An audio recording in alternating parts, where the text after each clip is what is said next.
What if I told you that a man sitting in a cold office in Moscow in 1925 drew a line on a piece of paper that predicted the crash of 1929 4 years before it happened? That same line predicted the stagflation crisis of the 1970s. That same line predicted the 2008 financial meltdown. And that same line, if you follow it to its logical end, points to something very uncomfortable happening right around now. His name was Nikolai Kondratiev. He was a Soviet economist. And his reward for being right was a bullet to the back of the head. Now, before you click away thinking this is just another doom and gloom prediction video, hold on. Because this is not some fringe conspiracy theory. This is a framework that has been studied at Harvard, debated at the London School of Economics, referenced by Nobel Prize winners, and quietly used by some of the largest hedge funds in the world to position their portfolios. Ray Dalio, the founder of the largest hedge fund on the planet, built his entire macro framework around long debt cycles that look suspiciously identical to what Kondratiev mapped out a century ago. So why have most people never heard of this? Well, partly because the idea is genuinely dangerous. Not dangerous in a clickbait way. Dangerous in the way that it strips away the comforting illusion that economic growth is a straight line going up and to the right forever. Kondratiev showed that the modern economy breathes. It inhales and it exhales. It expands and it contracts. And it does so in remarkably predictable waves, lasting roughly 50 to 60 years each. He called them long waves. Other economists later called them supercycles. Today, most people in the field just call them Kondratiev waves or K waves. And the pattern is simple enough that once you see it, you genuinely cannot unsee it. Every wave moves through 4 distinct phases. Think of them like seasons. Spring is the recovery. Things are growing, innovation is happening, and there is genuine productive expansion. Summer is when things get hot. Inflation picks up, wages rise, but so do prices. There is tension and often conflict. Autumn is the tricky one. Autumn feels like prosperity. The stock market booms. Real estate prices explode. Credit is cheap and flowing everywhere. People feel wealthy, but the wealth is increasingly built on debt and speculation rather than real productive capacity. And then comes winter. Winter is the reckoning. The debts that piled up during autumn cannot be sustained. Asset prices fall. Banks fail or get bailed out. Unemployment spikes. And the entire system goes through a painful deleveraging process that can last a decade or more. Now here is the thing that should make the hair on the back of your neck stand up. If you map out where we are in the current Kondratiev wave, multiple analysts and researchers place us somewhere in late autumn transitioning into winter right about now. Not in 20 years, not in 10 years, right now. And I want to be crystal clear about something before we go any further. This video is educational. I am not a financial advisor. I'm not telling you to buy anything or sell anything. What I am doing is walking you through a century-old economic framework using real historical data and letting you draw your own conclusions. Because the conclusions are frankly hard to ignore. The story of Kondratiev himself is one of the most tragic in the history of economics. Here was a man who simply looked at the data. He studied commodity prices, interest rates, wages, and trade volumes going back to the late 1700s across multiple countries: England, France, the United States, Germany. And the data told a story of rhythm, a story of repetition, a story that said capitalism does not die. It regenerates. It goes through painful winters, but it always comes back in a new spring. And that was precisely the problem. Because Kondratiev was working in the Soviet Union under Stalin, and the official Marxist position was that capitalism was doomed to collapse permanently. The whole justification for communism rested on the idea that the capitalist system would break and never recover. And here was Kondratiev, one of their own brilliant economists, publishing research that showed the exact opposite. His data showed that capitalism always recovers. It just goes through hell first. Stalin did not appreciate the nuance. Kondratiev was arrested in 1930. He was thrown into prison, then into solitary confinement, and by some accounts he lost his mind in isolation.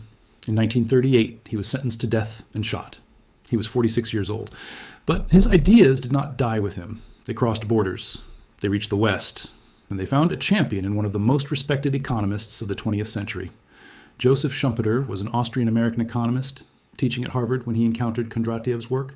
Schumpeter was already developing his own theories about how innovation drives economic growth in bursts rather than in smooth, gradual curves. When he read Kondratiev's research on long waves, something clicked. The two frameworks fit together like puzzle pieces. Schumpeter saw what Kondratiev had mapped statistically, and he added the why. He argued that each long wave was driven by a cluster of transformative technologies. The first wave was powered by the early Industrial Revolution: water power, textiles, iron. The second wave was driven by railroads and steel. The third wave by electricity, chemicals, and heavy engineering. The fourth wave by oil, automobiles, and mass production. Schumpeter honored Kondratiev by naming these long waves after him, and he added a crucial concept that makes the whole thing click. He called it creative destruction. The idea that capitalist economies advance not through gentle evolution, but through violent bursts of innovation that destroy the old way of doing things and replace it with something new. And these bursts of creative destruction cluster together in ways that create the long wave pattern Kondratiev discovered. Think about it. The automobile did not just create the car industry. It destroyed the horse and carriage industry, the blacksmith trade, the stable business, and dozens of related occupations. But it created highways, suburbs, gas stations, motels, fast food chains, and eventually the entire American middle-class lifestyle of the post-war era. That is creative destruction on a massive scale. And it does not happen evenly. It happens in waves. Now let me walk you through the actual data because this is where it gets genuinely eerie. Kondratiev originally analyzed data from the 1780s to the 1920s. He looked at wholesale prices, interest rates on government bonds, wages for agricultural and industrial workers, foreign trade volumes, and coal and pig iron production across multiple nations. He was methodical, almost to a fault, and the pattern kept showing up no matter which data set he used or which country he examined. The first long wave ran roughly from the 1780s to around 1842. It began with the early mechanization of textile production in Britain. The upswing lasted until around 1814 and was characterized by rising prices, expanding trade, and growing industrial output. Then came the downswing. Prices fell, growth slowed. Britain went through a painful period of deflation and social unrest that included everything from the Luddite riots to the Peterloo Massacre. The economy did not truly recover until the 1840s, when the next wave began. The second wave ran from roughly 1842 to 1897. This was the railroad era. The upswing lasted until around 1869 to 1875, depending on the country. Railways transformed every economy they touched. They created entirely new industries and made old ones vastly more efficient. But then came the downturn, the Long Depression. Beginning in 1873 was one of the most severe economic contractions in modern history. It lasted in various forms for over 2 decades in some countries. Prices fell relentlessly, banks collapsed, unemployment was devastating. The third wave ran from roughly 1897 to the late 1930s or early 1940s. The upswing was driven by electricity, the internal combustion engine, and chemical engineering. This was the era that gave us the assembly line, the airplane, radio, and the modern corporation. The upswing peaked around 1920, and then something interesting happened. The 1920s looked like a boom. Stocks soared. Consumer spending exploded. Credit was abundant. Everyone felt rich. But underneath the surface, the productive economy was not keeping pace with the speculative economy. Wealth inequality hit levels not seen in generations. And then in October 1929, the whole thing collapsed. Now, Kondratiev published his major work in 1925, 4 years before the crash. He did not predict the exact date, obviously, but his framework clearly indicated that the global economy was deep into the phase where a major downturn was not just possible, but mathematically likely, based on the pattern of previous waves. The crash of 1929 and the Great Depression that followed were not random events in the Kondratiev framework. They were the winter of the third wave arriving right on schedule. The fourth wave is where things start hitting very close to home. Most researchers place its beginning in the early to mid-1940s, coinciding with the end of World War II and the beginning of the post-war economic order. This wave follows the same seasonal pattern as all the ones before it. Let me take you through the fourth wave season by season, because once you see how precisely it maps onto events you actually know about, the framework stops feeling theoretical and starts feeling uncomfortably real. Spring of the fourth wave started right after World War II ended, the late 1940s through the early 1960s. This was genuine, productive expansion. The Marshall Plan rebuilt Europe. America's manufacturing base was the strongest in the world because everyone else's factories had been bombed to rubble. New technologies that had been developed during the war, jet engines, radar, penicillin, computing, synthetic materials, were adapted for civilian use and created entire new industries. The GI Bill sent millions of Americans to college for the first time, creating a massive skilled workforce. Wages rose steadily. A single income could buy a house, support a family, and build real savings. The middle class expanded dramatically. This was not speculation-driven wealth. This was real productive growth based on real innovation and real output. Infrastructure was being built. Highways, bridges, power grids, telephone networks. The foundation was being laid. Internationally, the Bretton Woods system anchored global currencies to the dollar, which was in turn anchored to gold. This created stability. Trade expanded. Living standards rose across the developed world. Japan and Germany rebuilt from the ashes and became industrial powerhouses in their own right. This was spring, and it felt exactly how spring is supposed to feel. Optimistic, productive, grounded. Then came summer. And just like Kondratiev's pattern predicts, summer brought inflation and social upheaval. The transition started showing up in the mid to late 1960s. The Vietnam War was an enormous drain on the American economy. President Johnson tried to fund both the war and his Great Society social programs simultaneously without raising taxes enough to cover the costs. The result was inflationary pressure that started building quietly and then got loud. In 1971, Richard Nixon did something that would have been unthinkable a decade earlier. He took the United States off the gold standard. The dollar was no longer convertible to gold at a fixed rate. This was sold as a temporary measure. It was not temporary. It fundamentally changed the nature of money. For the first time in modern history, the world's reserve currency was backed by nothing except the full faith and credit of the United States government, which really means it was backed by the government's ability to tax its citizens and the military's ability to project power globally. The consequences were not immediate, but they were inevitable. Freed from the discipline of gold convertibility, the money supply could expand without limit, and it did. Then came the oil shocks. In 1973, OPEC imposed an embargo that quadrupled oil prices almost overnight. In 1979, the Iranian Revolution caused another massive spike. Energy costs rippled through every sector of every economy. Food prices soared. Manufacturing costs jumped. Inflation in the United States hit double digits. This was the era of stagflation, a word economists had to invent because their existing model said it should not be possible. Stagnation and inflation at the same time. Growth was flat or negative. Unemployment was high. And prices kept rising anyway. Interest rates went through the roof. Paul Volcker, chairman of the Federal Reserve, jacked the federal funds rate up to 20% in 1981 to break the back of inflation. It worked, but the medicine nearly killed the patient. The recession of the early 1980s was brutal. Factories closed. Entire communities in the industrial heartland were devastated. This was summer in the Kondratiev framework. Hot, volatile, inflationary, and socially turbulent. The civil rights movement, the counterculture, Watergate, the oil crises, the Iran hostage crisis, all of this fits within the summer phase of the fourth wave. Society was under stress. Institutions were being questioned. Trust was eroding. And then almost exactly on schedule came autumn. The early 1980s to roughly the mid-2000s, or even extending to the late 2010s, depending on which researcher you ask. This is autumn. And autumn is the most seductive and most dangerous season in the entire cycle.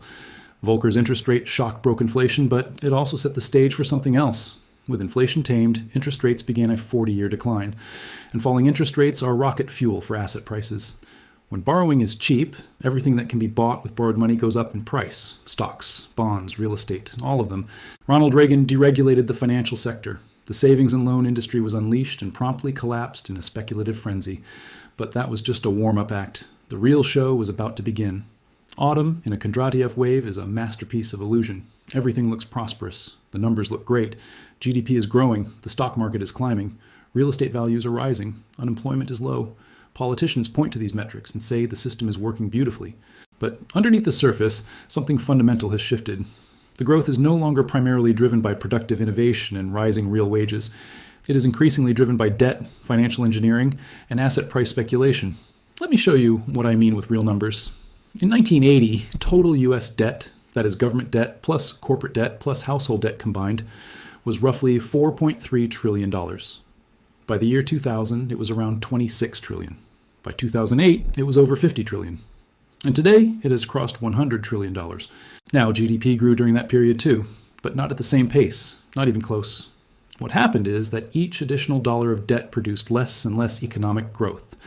In the 1950s and 1960s, $1 of new debt generated roughly 60 to 70 cents of GDP growth. By the 2000s, $1 of new debt was generating less than 20 cents of growth. Today, some estimates put it in the single digits. This is the hallmark of autumn. The economy becomes addicted to credit the way a body becomes addicted to a drug. You need more and more to get the same effect, and eventually, no dose is large enough. The 1990s looked incredible on the surface. The dot-com boom made people feel like geniuses. Taxi drivers were day trading tech stocks. Companies with no revenue and no business plan were valued at billions of dollars. Alan Greenspan, then chairman of the Federal Reserve, used the phrase irrational exuberance in 1996, and even he could not stop it. When the dot-com bubble burst in 2000 and 2001, the rational response would have been to let the economy contract naturally. Let the bad debts clear. Let the overvalued companies fail. Let the system reset.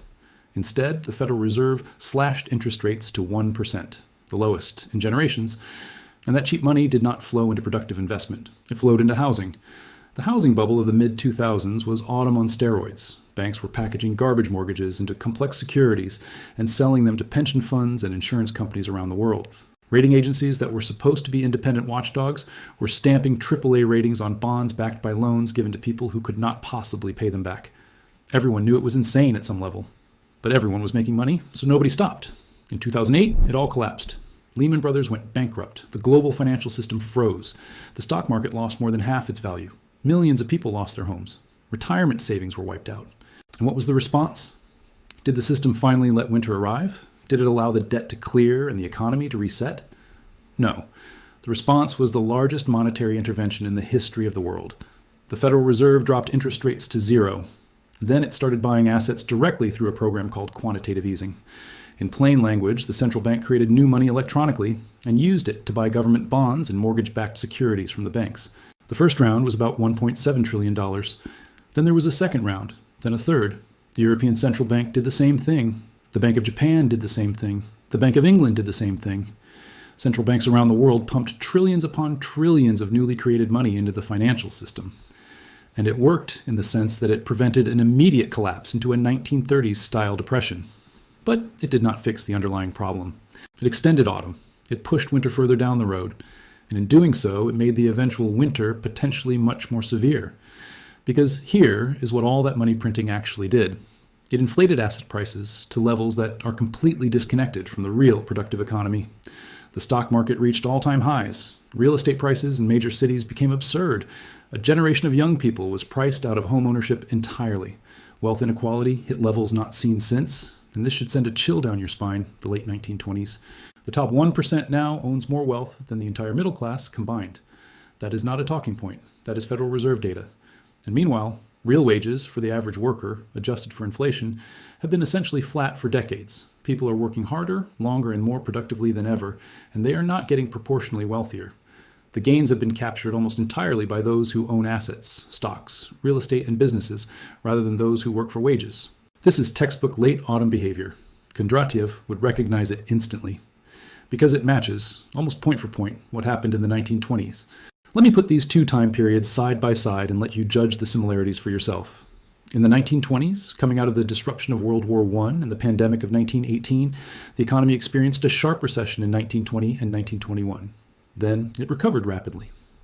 The mid to late 1920s were characterized by a massive stock market boom, rapid technological change, including radio, automobiles, and electrical appliances, widespread consumer credit for the first time, and a growing sense that a new era of permanent prosperity had arrived. People genuinely believed the business cycle had been conquered. The economist Irving Fisher famously declared in September 1929 that stocks had reached what looked like a permanently high plateau. 6 weeks later, the market crashed. Now look at the 2020s. Coming out of the disruption of COVID, the economy experienced a sharp recession in 2020. Then it recovered rapidly, fueled by enormous fiscal stimulus, direct payments to citizens, and continued zero interest rate policy. The stock market hit all-time highs. Technology companies reached valuations that would have been considered science fiction a decade earlier. Consumer credit expanded dramatically. Buy now, pay later services exploded in popularity.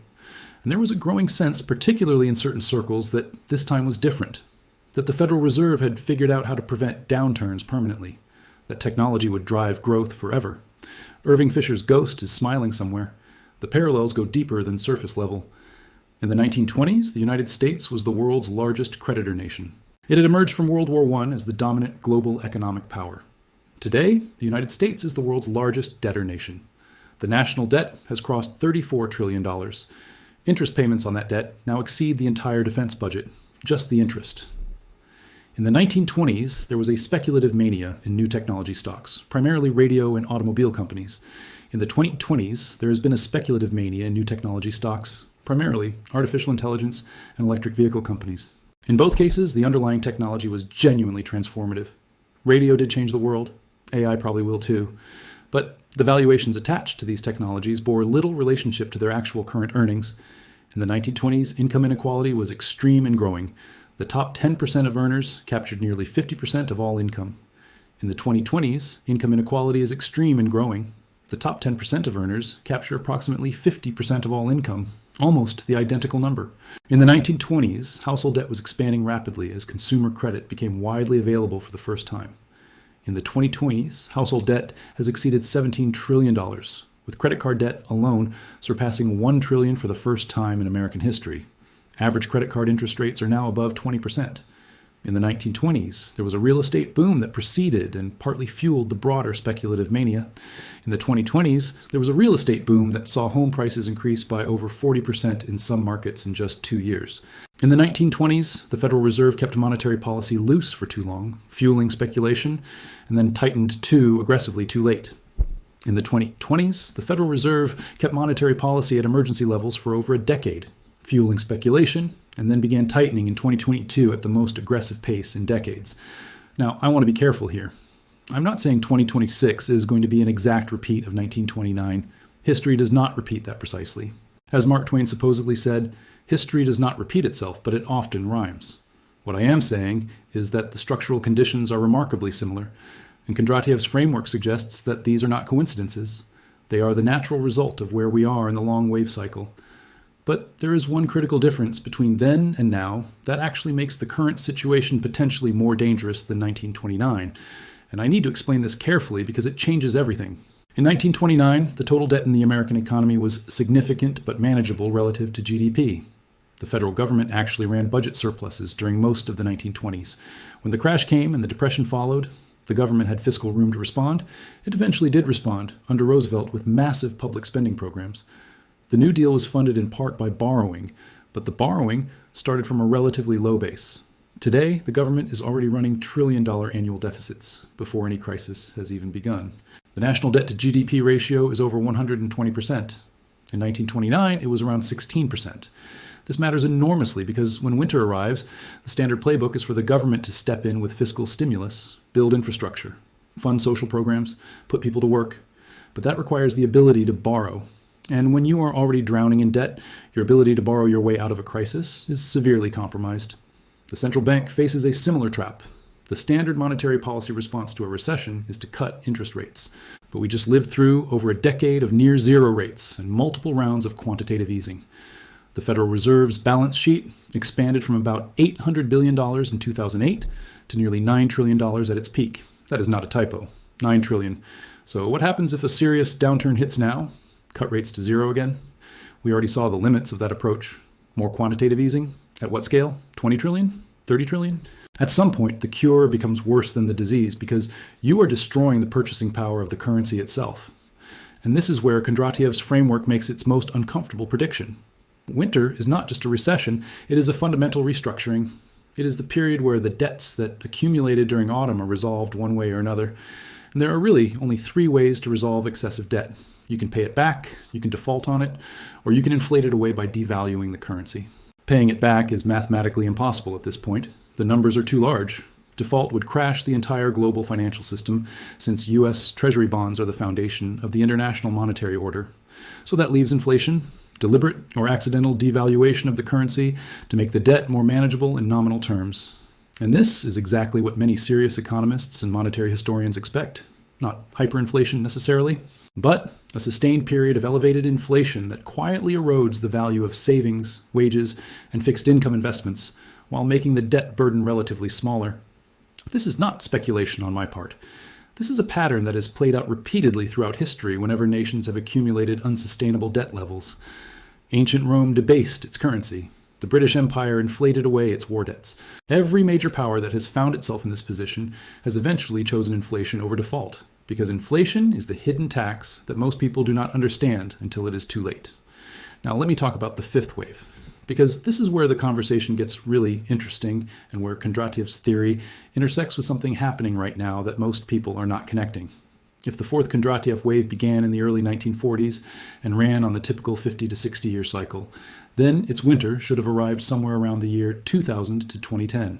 Many Kondratiev scholars actually argue that the 2008 financial crisis was the beginning of winter, but that central bank intervention artificially delayed the full cleansing process. Meanwhile, a 5th wave has arguably already begun, driven by information technology, the internet, and now artificial intelligence. Some researchers date the 5th wave's spring from the early 1990s. If that is the case, We are in an unusual position where the winter of the fourth wave is overlapping with the early phases of the fifth wave. Think about what that means. New productive forces are emerging while old debts and old structures are trying to collapse. It creates a tug of war. The AI revolution and whatever comes after it represent genuine productive innovation, real spring energy. But they are emerging into a financial system that is bloated with debt and distorted by decades of monetary manipulation. The old system does not want to die. The new system is trying to be born. And the transition is going to be messy. Let me be honest with you about something. A lot of content around economic cycles online is designed to scare you into buying something. Gold, silver, survival food, crypto, whatever. I want to take a different approach. I want to actually describe what a Kondratiev winter looks like based on the historical record so you can think clearly about it rather than react emotionally. The winter of the first wave, roughly the 1830s through the early 1840s, was characterized by falling prices, bank failures, and widespread unemployment. In the United States, the Panic of 1837 led to a depression that lasted about 7 years. Banks collapsed by the hundreds. State governments defaulted on their bonds. Cotton prices fell by more than half. But here is what is important. During that same period, innovation continued. The telegraph was being developed. Railroad construction continued in fits and starts. The seeds of the next spring were being planted even as winter raged. The winter of the second wave, roughly the mid-1870s through the late 1890s, was the Long Depression. It began with the Panic of 1873, triggered by the collapse of J. Cook and Company, one of the most prominent banks in America. Railroad companies went bankrupt in waves. Steel prices fell by over 70%. Unemployment spiked.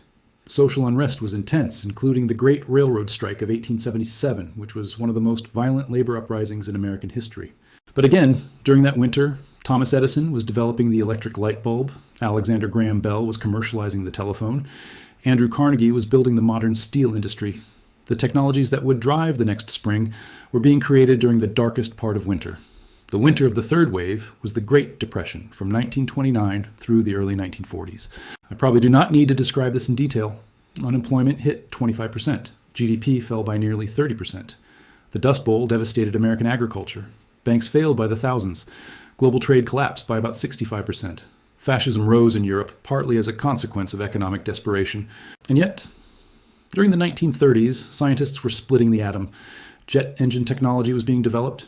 Synthetic materials like nylon were being invented. Television was demonstrated. Radar was created. The technologies that would drive the post-war boom were being born in the depths of the worst economic catastrophe in modern history. Do you see the pattern? Winter is terrible for financial assets and for people who are unprepared. But it is also the period where the dead wood of the old system gets cleared away and makes room for the new growth of the next spring. So what might the current winter look like if Kondratiev's pattern holds? Based on the historical precedents and the specific conditions we face today, several scenarios are plausible. I'm not predicting any single one of these with certainty. I'm describing the range of outcomes that the historical pattern and current data suggest. First, a significant decline in financial asset prices. This does not necessarily mean a single dramatic crash like 1929. It could be a prolonged grinding decline over several years. Japanese stocks peaked in 1989 and did not recover their previous high for over 30 years. A similar scenario for American or global stock markets, while painful, is within the range of historical precedent. Second, a restructuring of debt at every level, government, corporate, and household. This could involve defaults, restructuring agreements, inflation eating away at the real value of debt, or some combination of all three. The specifics depend on policy choices that have not yet been made. Third, a potential shift in the global monetary system. Every Kondratiev winter in the modern era has coincided with significant changes to how money works. The classical gold standard emerged from the first wave. The international gold standard was refined during the second. Bretton Woods came out of the third. The current fiat dollar system emerged from the transition between the third and fourth waves. There are growing discussions at the international level about central bank digital currencies, the role of gold in central bank reserves, and potential alternatives to the dollar as the primary global reserve currency. Winter is typically when these transitions happen. Fourth, and this is the one that connects most directly to everyday life, a period of genuine economic hardship for a significant portion of the population. Job losses, business closures, reduced access to credit, falling home values in many markets, strain on social safety nets, political polarization intensifying as people look for someone to blame. If you look at the social and political dynamics in most Western countries right now, you can argue that this process has already begun. Now here is where I shift from describing the problem to talking about what the historical record tells us about how people have actually navigated these periods. Not with panic, not with despair, but with clear thinking and strategic positioning. Every Kondratiev winter has eventually ended. That is the single most important thing to understand. The cycle is called a cycle for a reason. Spring always follows winter. The long depression of the 1870s through 1890s gave way to the Progressive Era and the Electrical Revolution. The Great Depression gave way to the greatest period of broad-based prosperity in human history. Winter is not the end, it is a transition. But surviving the transition requires understanding a few principles that the historical record makes very clear. The first principle is that cash and liquidity become king during winter. This sounds boring and obvious, but it is the opposite of what most people are positioned for. During autumn, when asset prices are rising and credit is cheap, the winning strategy is to be fully invested and even leveraged. During winter, the winning strategy flips completely. Cash, even though it may be losing purchasing power to inflation, gives you options. It gives you the ability to cover expenses without selling assets at distressed prices. It gives you the ability to buy assets cheaply when the bottom eventually arrives. During the Great Depression, people who held cash and had no debt were able to purchase real estate, businesses, and stocks at a fraction of their previous value. Many of the great American fortunes were built or consolidated during the 1930s by people who had liquidity when everyone else was broke. The second principle is that hard assets tend to preserve value better than financial assets during winter. This does not mean they always go up. Gold actually fell in the early stages of the Great Depression because of deflation.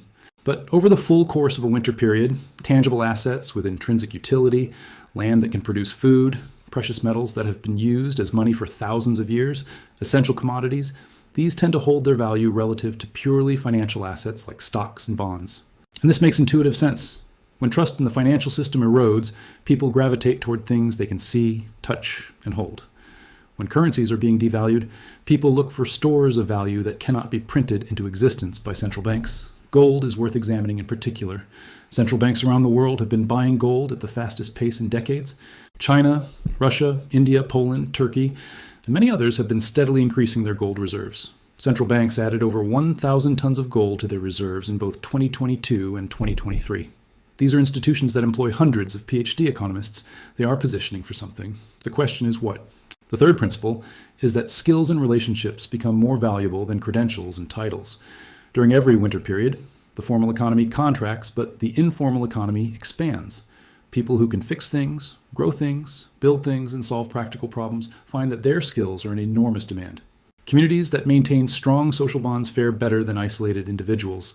This is not survivalist fantasy. This is documented historical reality. During the Great Depression, communities with strong local networks, mutual aid organizations, and practical skill bases weathered the storm far better than communities that were entirely dependent on single industries or distant financial institutions. The fourth principle, and perhaps the most important one, is that winter is the best time to invest in yourself. Education, skills development, health, relationships. During the Great Depression, people who used the downtime to learn new skills, build businesses on the cheap, and position themselves for the recovery were the ones who thrived when spring arrived. Walt Disney produced Snow White and the Seven Dwarfs during the Depression. Hewlett-Packard was founded during the Depression. Texas Instruments was founded during the Depression. King Cullen, the first modern supermarket, opened during the Depression. Necessity and adversity are powerful drivers of innovation. Now let me address something that I think is crucial and that most videos like this completely ignore: the emotional and psychological dimension of navigating a Kondratiev winter. If we are entering winter, and I believe the evidence suggests we are at minimum on the doorstep, then one of the most dangerous things you can do is make financial decisions based on fear. Panic selling at the bottom. Putting your life savings into a single speculative asset because someone on the internet told you it was the only safe haven. Making dramatic lifestyle changes based on a worst-case scenario that may not materialize. The historical record shows that winters vary enormously in their severity. The Long Depression was painful, but nothing like the Great Depression. The current transition may or may not resemble either of those. Central banks have tools that did not exist in previous eras. Digital technology creates efficiencies that did not exist before. The global economy is structured differently now than it was in the 1930s. The goal is not to predict the future with precision. Nobody can do that. The goal is to understand the range of probable outcomes and position yourself intelligently across that range. Reduce debt, build cash reserves, diversify across asset types, including some allocation to tangible assets. Invest in your skills and your community. And most importantly, do not let fear paralyze you. I want to end this video where Kondratiev's theory ultimately ends. Not with winter, but with the promise of spring. Because here is what gets lost in all the doom and gloom content online. Every single Kondratiev winter in the last 250 years has been followed by a period of genuine, productive, broad-based prosperity. Not fake autumn prosperity built on debt, real spring prosperity built on new technologies, new institutions, and new ways of organizing society. The winter of the 1840s gave way to the railroad boom that connected continents and created the first truly global economy. The winter of the 1890s gave way to the electrical revolution, the automobile, and the rise of the modern middle class. The winter of the 1930s and 1940s gave way to the greatest expansion of broad-based prosperity in human history, the post-war golden age when a factory worker could buy a house, raise a family, and retire with a pension. Each spring is built on the technologies that were developed during the previous autumn and winter, and right now, some genuinely transformative technologies are in development.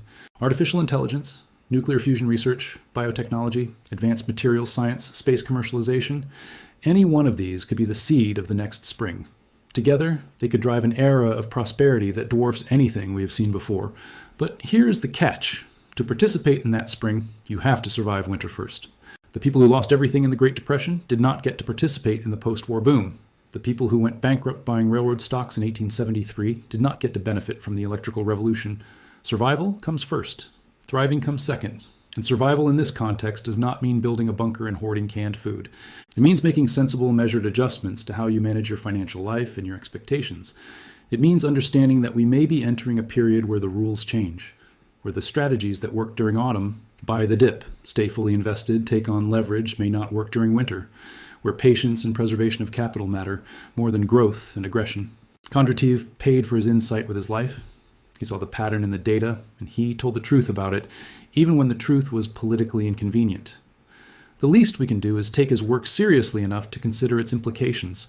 I'm not telling you that 2026 is going to be 1929. I'm not telling you to sell everything and buy gold. I'm not telling you the world is ending. What I am telling you is that there is a framework supported by over 200 years of data across multiple countries and validated by the work of some of the most respected economists in history that suggests we are in a period of elevated risk, a period where the debt chickens of the last 40 years may be coming home to roost, a period where the illusion of permanent prosperity may be tested in ways that most people alive today have never experienced. The good news is that you are watching this video. You are thinking about this. You are ahead of the curve. Most people will not think about any of this until it is too late to prepare. The fact that you're here, considering these ideas, evaluating this framework, already puts you in a stronger position than the vast majority of people. Winter is not something to fear. It is something to understand. It is something to prepare for. And if history is any guide, it is something that will eventually give way to the most extraordinary spring. Kondratiev saw all of this coming 100 years ago. He drew a line on a piece of paper. And that line has been right, over and over and over again. The question is not whether winter will come. The question is whether you will be ready when it does. Thank you for watching. If this framework changed how you think about the economy, consider subscribing. There's more to explore here, and I plan to go much deeper on specific aspects of what is coming and how to navigate it. I will see you in the next one.